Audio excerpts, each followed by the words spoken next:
I feel like my face hurts. It was a great fight. It was really grueling. I thought, we had some good stand-up exchanges.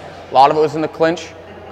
Coming from a Thai school, I knew that if it stayed up in the clinch, I was going to have dominance with knees. I clipped him in the first with a liver shot, and I figured I could follow up with that in the following rounds and probably finish him to the body. You guys, if you go back and watch the fight later on, you'll see that I was trying to kind of target his body. When I separated, I was trying to chip away at him, make him tired, and then when I broke away, flurry, and then when he shot, we ended up just against the cage a lot. So I tried to dominate the high clinch the best that I could and keep him from getting me down.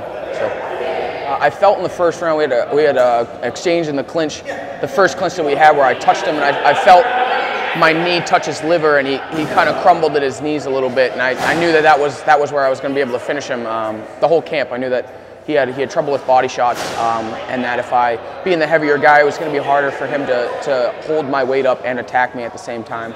So I knew that in the clinch, if I could land my knee strikes to the body, they were going to hit hard enough and fast enough to put him down. And if the knee strikes softened him up when we separated and I could touch him with my hands, I'd be able to finish him there. I got a good head kick off, which was cool, but I wanted to finish with the body. Next time, normally I'm a finisher. I'll finish next time. In his little pot shots that he would hit me in the eyeballs in the clinch, he would kind of hit me like this. They weren't really effective. They didn't really affect the fight. Every time they would go for any kind of advanced position, I would reverse it or counter it, or if he struck me one time, I hit him 3 times. So anything that he gave, I gave back in spades. We both threw knees in the clinch. I would say maybe he threw more strikes in the clinch, but I think that I had more effective strikes. I mean, our faces might seem different, but when you get your knuckles hit against your eye a couple thousand times, your face swells up. So he caught me good with a good elbow, off the break. But I feel like my strikes were more effective in the clinch as far as controlling the fight and every aspect of the fight. So I felt like I was in more control the whole time. I think Johnny's a great guy. I think Johnny's actually one of the funniest people I know. Before this fight, actually, me and Johnny had talked before at previous Cage Titans events, and had joked around and been really cool with each other. We just happen to be in the same weight class and in each other's way, and we both know what this is. It's the hurt business, you know what I mean? So we promoted the fight. We're both entertainers as much as we are fighters. So I've got nothing but respect for Johnny Cupcakes Campbell. I mean, he's been around New England MMA since before I even started. So how could I sit here and disrespect somebody wholeheartedly that's pretty much paved the way for people that are like me? It's interesting to watch somebody this whole time as you progress, and then face off with them and be able to beat them.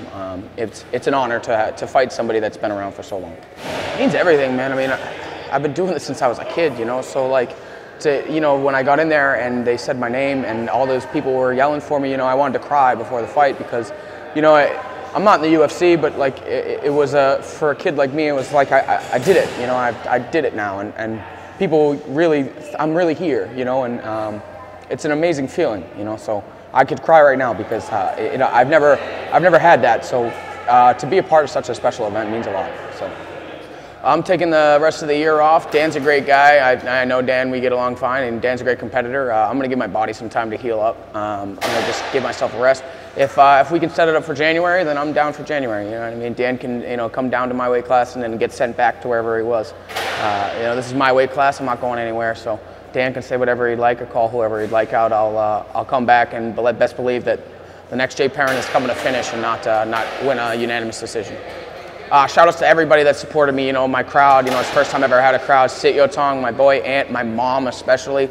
Mom, we did it. All my friends, everybody in Nashua, Lowell, everybody, just Crew Delagrati, Andy Cote, just everybody that's helped me through my entire journey, past or present. I appreciate it from the bottom of my heart. I'm a world champion, and nothing can ever be taken, that can't be taken away from me. So I'm very appreciative of everybody that's supported me to this point.